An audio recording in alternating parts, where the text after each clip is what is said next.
Video number 2. So, special relativity.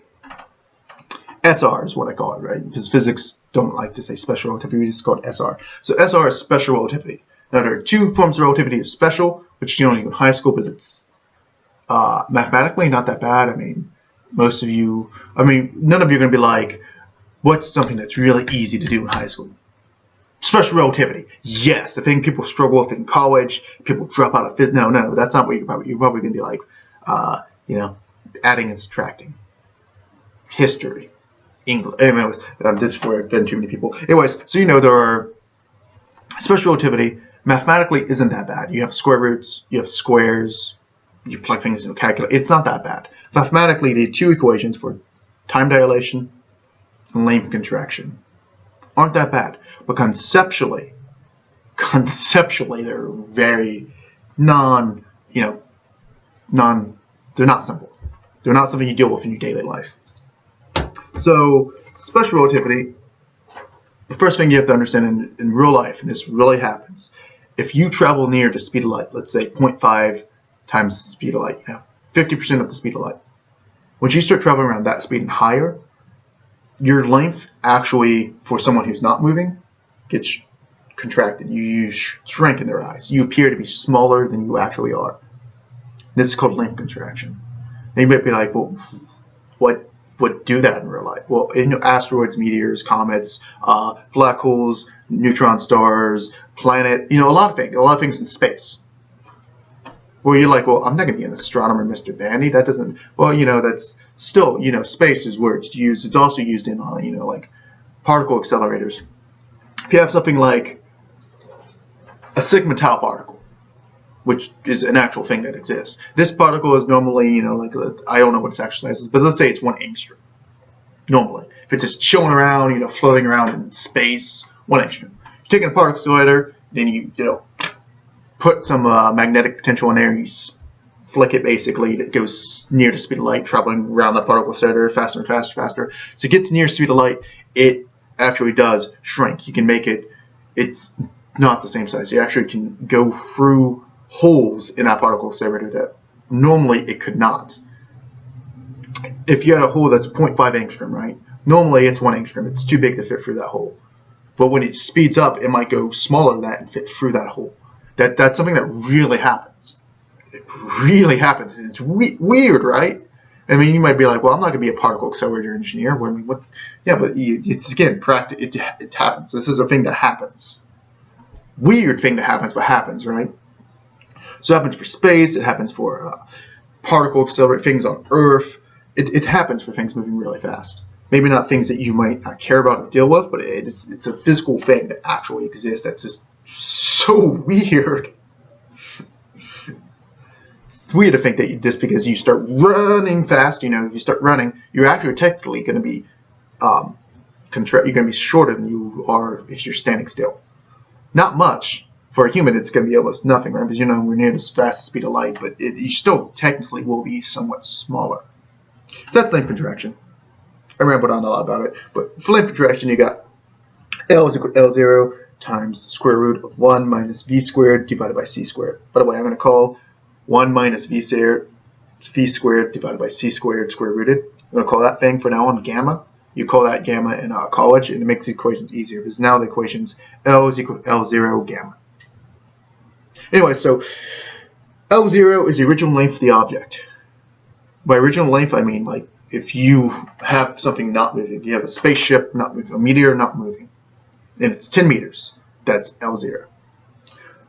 L is the apparent length of the object. When it starts moving near the speed of light, spaceship, meteor, whatever have you, its length will be shorter to people not moving. People on the, no realize, if you're on the spaceship, if you're on the meteor that's moving fast, it still appears to be the normal length, the 10 meters, right? The normal length to you. But to anyone who's not on the spaceship with you, it appears smaller. That's length contraction.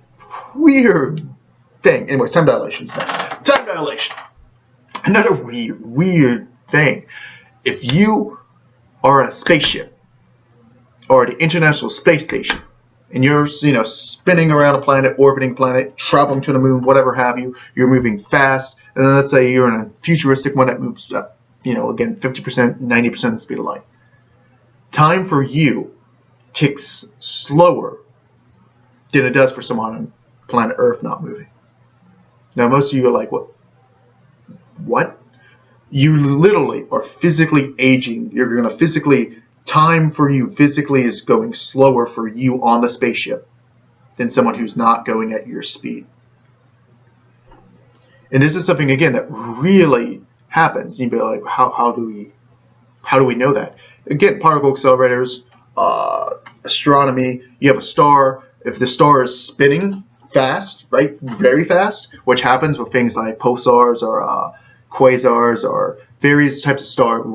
Pulsars is a neutron star that's spinning really fast and spitting out light, and we can see it. That will age differently than a neutron star that's not spinning. That's not moving fast, right? And then you have things on Earth again. Particle accelerators. Sigma Tau particle normally lives 2 seconds. It's made, it just chills, bounces around the room for 2 seconds, and then disintegrates into other particles, right? Put in a particle accelerator. Flick it. It's going around. 2 seconds pass for you, and you're just chilling. It dies to you. But to it might live 4 seconds. And it might actually hit with something 4 seconds later. After it's died to you, it might actually collide with something, and you'd be like, well, it's dead. What just happened? Why did something... It's no longer... That happens. Weird. Weird, right? It's dead to you, but it's still alive to it. So it's like, I don't care that I'm dead to you. I'm still going to collide with something. That doesn't make any sense, but it happens. It's so strange. Anyway, so there's that. That's time dilation. Another thing, time dilation, if you ever go to general relativity, which we might learn about later, for general relativity, time dilation includes mass. If you're near something, or if you are something that's supermassive, like a supermassive black hole, something that has huge amounts of mass, or a neutron star, or a really big star, that mass slows down time for it and anything near it. That's why if you ever watch a movie like Interstellar, right? Interstellar, they go near a supermassive black hole on a planet. Time goes by slower for them. That's real. That actually would happen. That happens to particles, things, meteors, things near black holes when we watch them. It's weird. Weird again, right? It actually happens. So for particles, even the particles that it would emit that should reach us normally will age out of their reaching us because of it. But we'll still detect them because, the weirdness of time dilation because they're traveling so fast. But anyways, weird things. So there's time dilation. In that equation, TV is the time for the thing moving. TO is for the thing that's not moving. Do you realize if you have two things moving and they're measuring time for each other, this equation doesn't work. These equations for length contracted time dilation only work if something's not moving and something else is moving. And that's why we call it special relativity. It's a special case. Only when something's not moving and something else is moving do these equations work. You guys do not want the other equations. Oh my gosh, that math killed me in grad school. That was some complicated math. So, moving on. Question number 1. Oh, wait, before we get to that, there's two postulates. Let's go over to two postulates for us. Postulate number 1, Einstein had two postulates in special relativity. These are useful because in one of your questions, question number 2, but I'm not going over. Those two these postulates can actually answer one of the questions in it. Postulate number 1, laws of physics are invariant. That is to say identical, right? Invariant, not changing, identical. In all inertial systems. Inertial? Not accelerating, right? They're not accelerating, not moving with respect to each other's systems. That means if I'm on a chair, I'm not moving, right? Technically I am moving because the Earth's revolving around the sun. But the chair is moving with me at the same speed, right? That's what I mean, not moving with respect to each other.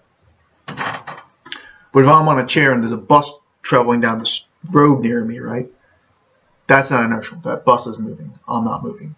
That's not the same. Now, if I'm on the bus and I'm observing the bus, right? I'm moving with the bus at the same speed. It's again, not accelerating to me. I'm moving at the same speed as it.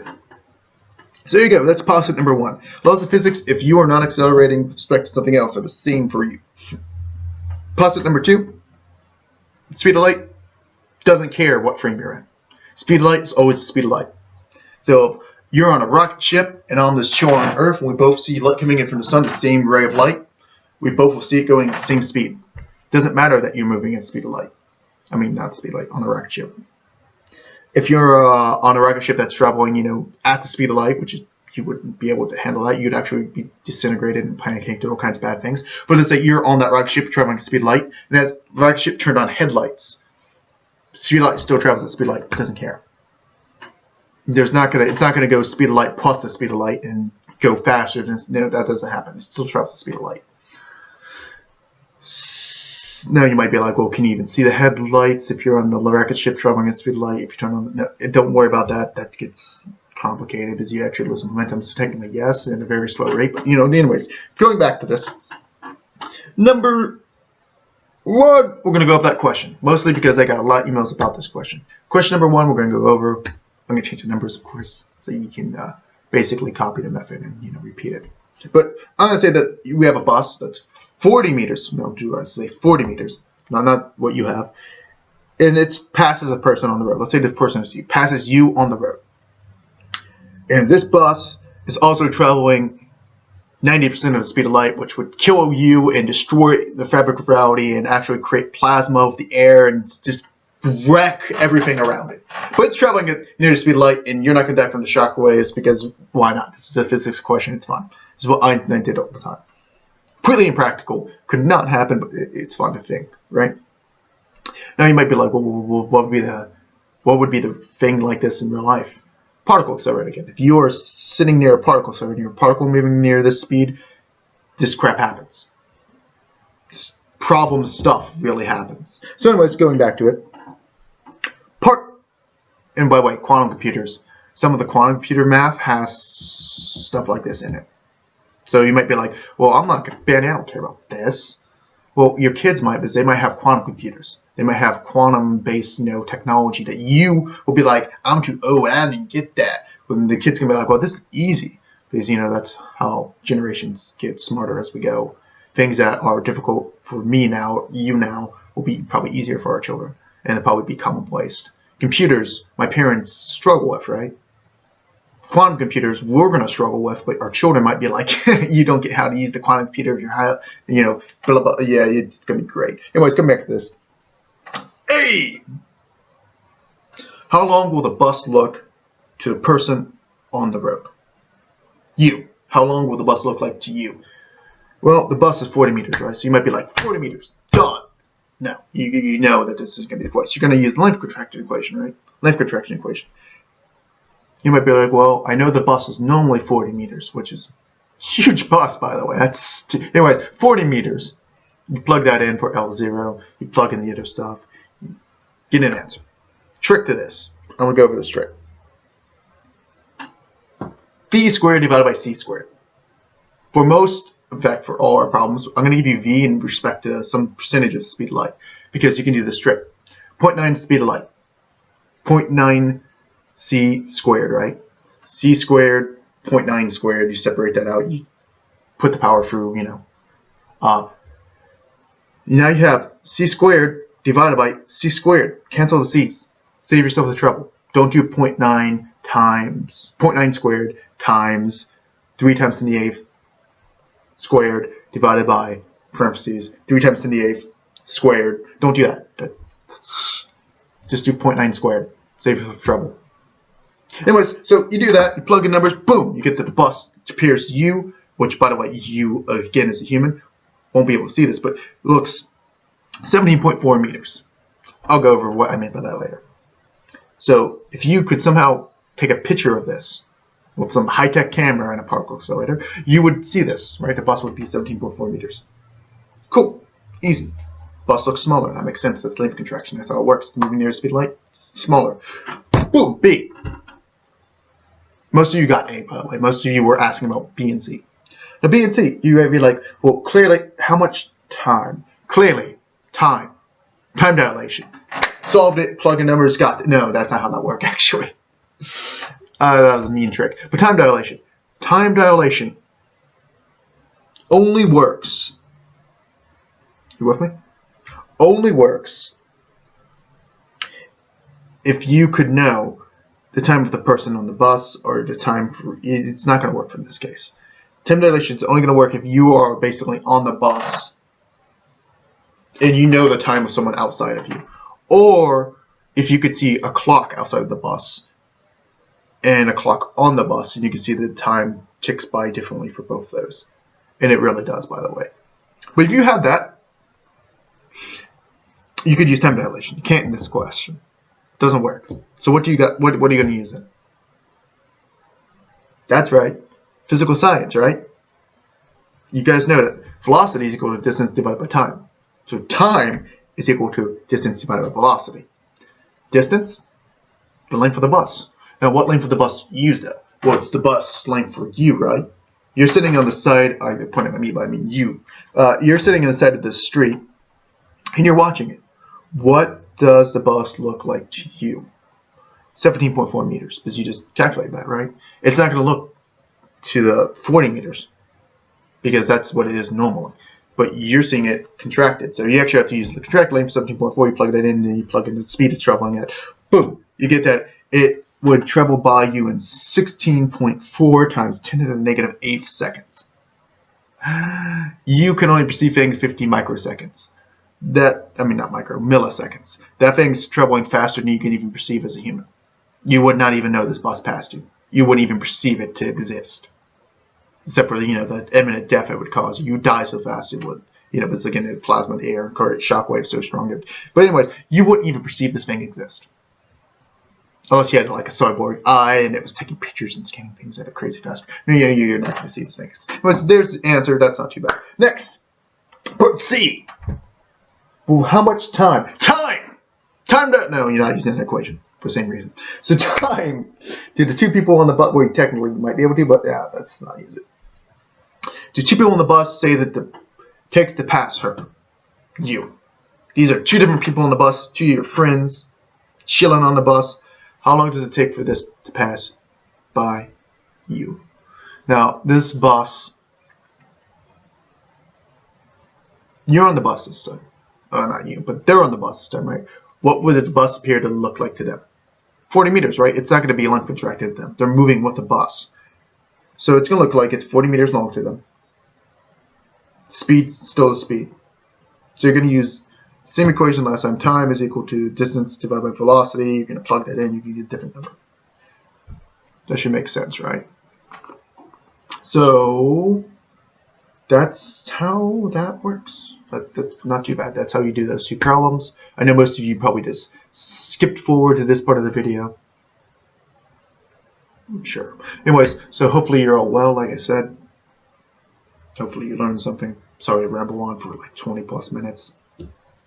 Hope you have a great day. I'll see you guys next week in another video. Or when we get back, whenever, some point. I won't actually see you, but, I'll annoy you with my presence through a video. Yeah.